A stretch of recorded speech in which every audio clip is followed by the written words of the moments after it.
جس شخص کو جہنم میں سب سے آخر میں نکالا جائے گا اور اس کو سب سے کم درجے کی جنت ملے گی. تو اہل ایمان جو ہے نا، یہ ہمارا عقیدہ ہے، قرآن و سنت نے بیان کیا ہے کہ جو ایمان والے لوگ ہیں سزا کھانے کے بعد بالآخر وہ جہنم سے نکلیں گے. ایمان بہت بڑی نعمت ہے، خوب سمجھ لو. انسان عمل میں کتنا ہی خراب کیوں نہ ہو، لیکن جب تک وہ مومن ہے، ایک اللہ کا قائل، پیغمبر صلی اللہ علیہ وسلم کی ختم نبوت کا قائل، اسلام کو برحق سمجھتا ہے اور کلمے کو مانتا ہے، تو کیسا ہی برا عمل کرے سزا کھانے کے بعد بالآخر جہنم سے نکلے گا. اس پہ اللہ رسول نے بہت واضح طور پہ بتا دیا ہے کیوں نکلے گا. یہ بھی حدیث میں آتا ہے. حدیث میں آتا ہے کہ جب گناہگار مسلمان جنہوں نے زنا کیا، نمازیں چھوڑی، شرابیں پی، جب جہنم میں جلیں گے نا طویل عرصے تک، تو کافر ان سے کہے گا کہ تمہارے ایمان نے، تمہارے مسلمان ہونے نے تمہیں کوئی فائدہ نہیں پہنچایا، تم تو ہماری طرح ہی ہو، ہم بھی جل رہے ہیں، تم بھی جل رہے ہو.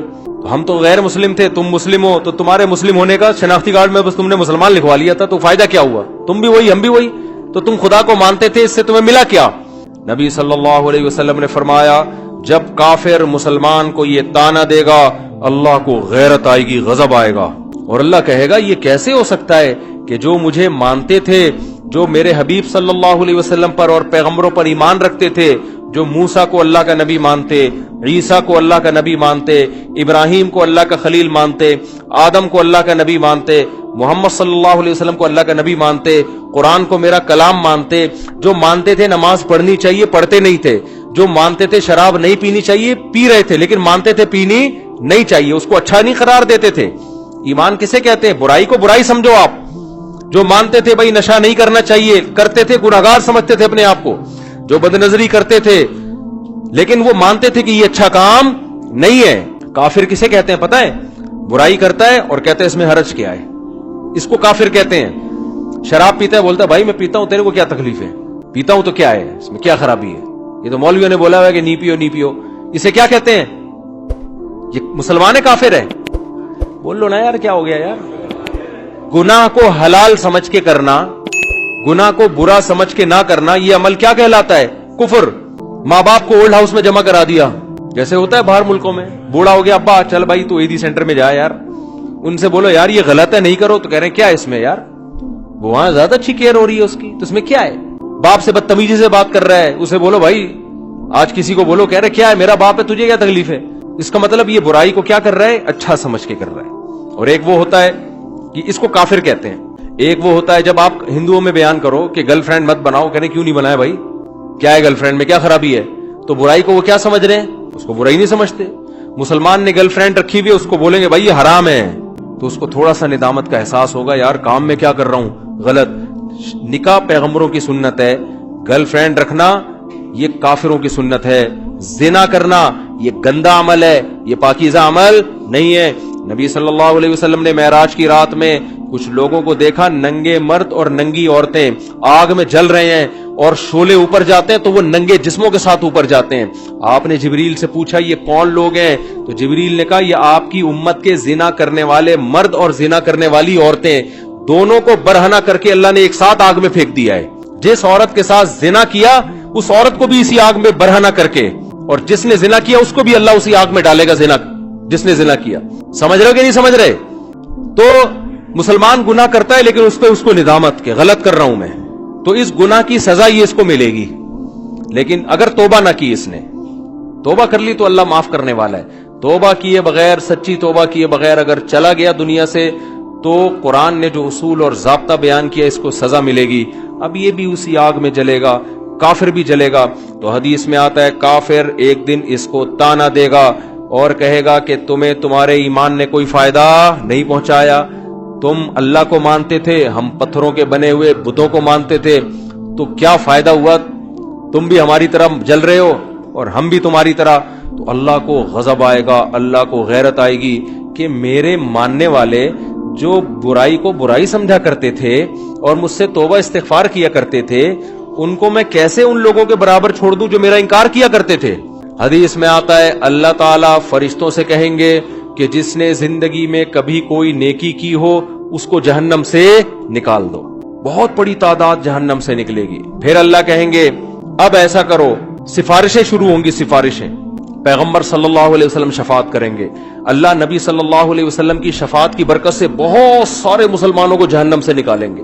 پھر رشتہ دار سفارش کریں گے, آپ کا کوئی بیٹا عالم ہو, حافظ ہو, شہید ہے, کوئی آپ کا دوست ہے, جیسے دنیا میں یاد کرتے ہیں نا, نادرا کی لائن میں لگے ہوئے, اندر کوئی تعلق والا نظر آ گیا, آنکھ ماری یار, وہ آ جاتا ہے, وہ بھی آنکھ مارتا ہے. ہمارے ایک دوست تھے اتنے چھوٹے سے نا, وہ پاسپورٹ کی لائن میں کھڑے ہوئے تھے. ہم نے ان سے پوچھا یار کوئی آپ کے ساتھ دلچسپ واقعہ ہوا ہو؟ ان کا قد بیچاروں کا بہت چھوٹا, پاسپورٹ کی لائن میں کھڑے ہوئے تھے. تو ہم نے کہا کوئی واقعہ کہہ رہے ہیں, میں پاسپورٹ کی لائن میں کھڑا ہوا ہوں, مجھے بلا ہی نہیں رہا ہوں. تو میں نے کہا یار اتنے لوگ مجھ سے پہلے چلے گئے, مجھے تو بلا, کہہ رہے بھائی تو کھڑا ہوگا تو تجھے بلاؤں گا نا, تو بیٹھا ہوا کیوں ہے؟ سمجھ آ رہی؟ پھر کہتے ہیں میں نے ایسے اچھل کے بتایا بھائی میں بیٹھا ہوا نہیں ہوں, میں کھڑا ہوں. تو عجیب عجیب واقعات ہوتے ہیں پاکستان میں. تو جیسے ہوتا ہے نا یار, اب دنیا میں تو یہ غلط سمجھا جاتا ہے, لیکن اللہ تو اللہ ہے, اللہ اس تعلقات کا فائدہ پہنچائے گا. شہید مغفرت, شہید سفارش کرے گا, علماء شفاعت کریں گے, آپ کی اولاد میں کوئی حافظ ہے وہ شفاعت کرے گا, تو اللہ ان کی شفاعت کی برکت سے اور بہت سارے مسلمانوں کو جہنم سے نکالیں گے. سمجھتے ہو گے نہیں سمجھتے؟ پھر اللہ تعالیٰ فرشتوں سے پوچھے گا اب بتاؤ کتنے لوگ ہیں؟ فرشتے کہیں گے اللہ ابھی بھی بہت سارے لوگ ہیں. اللہ فرشتوں سے کہے گا اب کوئی کسی کی سفارش کرنے والا ہے؟ فرشتے کہیں گے اللہ کوئی سفارش کرنے والا نہیں ہے. سب کے جتنے ریلیٹو تھے سب نے نکال لی. اب یہ وہ لوگ پڑے ہوئے جن کا کوئی ریلیٹو بھی انسان کا بچہ, اپنے الفاظ میں کہہ رہا ہوں میں, کوئی حافظ عالم کوئی بزرگ کوئی ہے ہی نہیں, سارے وہی جو برے ماحول میں سب دائیں بائیں برے لوگ ہی تھے. تو اللہ جواب میں کیا کہیں گے, هل يبقى الا الرحمن, کہ رحمان تو باقی ہے نا. جب پیغمبر کو اپنی امت پہ ترس آ سکتا ہے, دوستوں کو دوستوں پہ ترس آ سکتا ہے, اولاد کو ماں باپ پہ, ماں باپ کو اولاد پہ, شوہر کو بیوی پہ, بیوی کو شوہر پہ ترس آ سکتا ہے, اور مجھ سے سفارش کر کے نکلوا رہے ہیں, تو میرا بھی تو اپنی بندوں سے خالق اور مخلوق کا تعلق ہے, تو میں بھی تو نکالوں گا نا. تو اب کوئی سفارش کرنے والا نہیں ہے. تو من کان فی قلبہ مثقال حبۃ من خردل من ایمان, جس کے دل میں رائی کے دانے کے برابر بھی ایمان ہے, اللہ فرشتوں سے کہیں گے اس کو بھی نکال کے لے آؤ, اس کو بھی نکال کے. ایمان کا مطلب پہلے سمجھ گئے؟ جو گناہ کرتا ہے اور فخر کرتا ہے وہ ایمان والا نہیں ہے, وہ ایمان والا نہیں ہے اللہ کی نظر میں, وہ تو کافر ہے. تو حدیث میں آتا ہے, بہت اہم حدیث ہے, خوب غور سے سنیں. اللہ ایک ایک وہ جو ہے نا فرشتہ پھر نکالنا شروع کرے گا, یہاں تک کہ جو سب سے آخر میں جہنم سے نکلے گا وہ سب سے بدبخت ترین انسان ہوگا کہ نہیں ہوگا؟ سب سے زیادہ اس کے اعمال کالے تھے, صرف ایک ایمان کی دولت لے کر گیا وہ. تو نبی صلی اللہ علیہ وسلم نے فرمایا کہ جب اللہ تعالیٰ اس کو نکالیں گے, اس حدیث کے راوی ہے عبداللہ ابن مسعود رضی اللہ تعالیٰ عنہ. حضرت عبداللہ بن مسعود کا حلقہ کوفہ میں لگا ہوا ہے, شاگرد بیٹھے ہوئے ہیں, حضرت عبداللہ بن مسعود ان کو یہ حدیث سنا رہے ہیں کہ اللہ تعالیٰ جب اس آخری فرد کو نکالیں گے نا, سب سے لاسٹ میں نکلے گا وہ, پتہ نہیں کیا ہوگا وہ, آپ خود سوچ لو, سب سے آخر میں نکلے گا وہ, تو وہ کہے گا کہ میرا رخ اس جہنم سے پھیر دیا جائے. اس سے نفرت ہوگی آگ سے, اللہ اس کا رخ پھیریں گے. پھر اللہ اس سے کہیں گے بتا تو کیا چاہتا ہے, بتا تو کیا چاہتا ہے. حدیث میں آتا ہے کہ جس طرف رخ کرے گا نا اس طرف جنت ہوگی. تو وہ اللہ سے کہے گا کہ اے اللہ, یہ جو اتنی خوشنما جنت جس کے بارے میں قرآن کہتا ہے ما لا عین رأت ولا اذن سمعت ولا خطر علی قلب بشر, ایسی نعمتیں میں نے اپنے بندوں کے لیے تیار کر کے رکھی ہیں جو نہ کسی آنکھ نے دیکھی, نہ ان کی حقیقت کسی کان نے سنی, نہ ان کا تصور کبھی کسی دل میں گزرا ہے. آپ عیاشی کا تصور کرو نا, آپ کا تصور جہاں جا کے ختم ہوگا نا, جنت اس سے بھی اوپر کی چیز ہے. حدیث میں آتا ہے عبداللہ بن مسعود رضی اللہ تعالیٰ عنہ فرماتے ہیں کہ جو سب سے آخر میں جہنم سے نکلے گا, اللہ اس سے پوچھیں گے بتا کیا چاہتا ہے. وہ کہے گا اے اللہ, یہ جو جنت کی ہوائیں آ رہی ہیں بس اس کے قریب تھوڑا سا مجھے لے جا, مجھے تیرے جلال کی قسم اس کے علاوہ تجھ سے میں کچھ بھی نہیں مانگوں گا. اللہ کہیں گے وعدہ کر, حدیث کا مفہوم اپنے الفاظ میں پیش کر رہا ہوں کہ مزید کچھ نہیں مانگنا. کہے گا کچھ بھی نہیں مانگوں گا. اس کو اتنی حسین جنت نظر آئے گی نا, وہ کہے گا بس اس کے قریب بھی پہنچ جائے نا, وہ بہت ہے میرے لیے. جب قریب جائے گا تو اور جنت کی خوشبوئیں اور ہوائیں آنا شروع, تو تھوڑی دیر میں برداشت سے باہر ہو جائے گا معاملہ. پھر وہ اللہ سے کہے گا اے اللہ, یہ جو دروازہ ہے نا جنت کا بس یہاں تک پہنچا دے. اللہ کہے گا تو نے مجھ سے وعدہ کیا تھا مزید کچھ نہیں مانگوں گا. کہے گا اللہ میں نے وعدہ تو کیا تھا, بس یہ میرا سچی مچی کا وعدہ ہے, یہاں تک پہنچا دے, اس کے بعد میں تجھ سے کچھ بھی نہیں. غالباً حدیث میں آتا ہے ایک درخت اللہ جنت کا لگائیں گے باہر, درخت ہوگا جنت کا, کہے اس درخت میں پہنچا دے, اتنا حسین خوبصورت درخت ہوگا وہ. حدیث میں آتا ہے اللہ یہ بات جانتے ہوں گے کہ یہ معذور ہے, حالانکہ اللہ سے معاہدہ کر کے توڑنا کتنا بڑا جرم ہے نا, لیکن اللہ کو پتا ہوگا میں نے اتنا حسین درخت جنت کے قریب لگایا ہے کہ یہ شخص کوئی بھی ہوتا نا, کتنا نیک سے نیک آدمی ہوتا جس نے زندگی میں کبھی معاہدہ نہیں توڑا, آج وہ بھی معاہدہ توڑ دیتا. اس میں اٹریکشن اتنی ہے.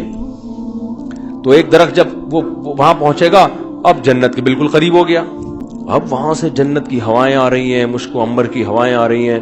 وہ کہے گا تھوڑی دیر تو برداشت کرے گا, اس کے بعد کہے گا اے اللہ بس تو مجھے اس کے دروازے تک پہنچا دے, میرا پکا سچا وعدہ, اس کے بعد میں تجھ سے کچھ بھی نہیں مانگوں. اللہ کہیں گے تو نے تو وعدہ کیا تھا مجھ سے. وہ کہے گا مجھے اچھی طرح یاد ہے, میں نے وعدہ کیا تھا. وعدہ خلافی کرنا بہت بڑا گناہ ہے, اور اللہ سے وعدہ کر کے جھوٹ بولنا تو بہت بڑا گناہ ہے, بس ایک دفعہ ہے بھائی اس کے بعد کبھی نہیں مانگوں گا. حدیث میں آتا ہے اللہ جانتے ہوں گے کہ یہ معذور ہے, کوئی بھی اس کی جگہ ہوتا تو جنت میں اٹریکشن اتنی ہے, دروازے پہ پہنچ جائے گا, اب تو اور قریب ہو گیا نا.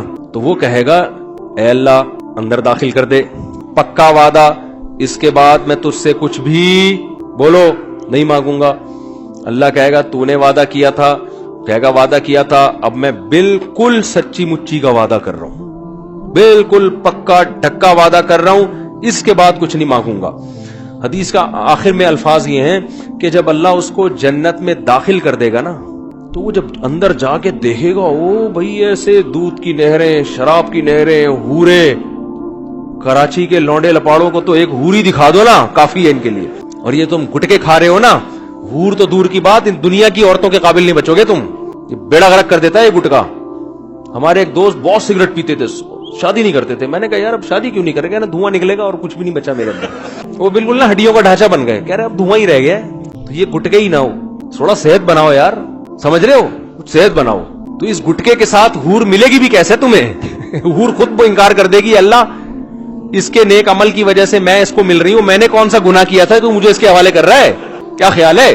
تو پہلے گٹکے والوں کو تیزاب سے کلیاں کروائی جائیں گی, اور تیزاب جنت میں نہیں ہوگا. تیزاب کے لیے جہنم میں نہ جانا پڑے کہیں, خدا نہ خواستہ. تو چھوڑ دو, یہ منہ کے کینسر سے کتنے لوگ میں نے مرتے ہوئے اپنی آنکھوں سے دیکھے ہیں جوانی میں. تو خیر, تو حدیث میں آتا ہے جب وہ جنت کے اندر جائے گا نا, اتنی حسین جنت, اتنی خوبصورت جنت کہ وہ اللہ سے کہے گا کہ اے اللہ تو اللہ ہو کے میرے ساتھ مذاق کر رہا ہے. یعنی اس کو تصور ہی نہیں ہوگا نا کہ اللہ مجھے اتنی خوبصورت جنت میں داخل کر سکتا ہے. یہ تو ممکن ہی نہیں ہے کہ یار اتنے میں کہاں اور یہ اتنی خوبصورت جنت عیش و عشرت والی کہاں. عبداللہ بن مسعود رضی اللہ تعالی عنہ, انہوں نے جب یہ حدیث سنائی تو یہ حدیث سنا کے مسکرانے لگے. صحابہ کیسے نبی سے محبت کرتے تھے یار.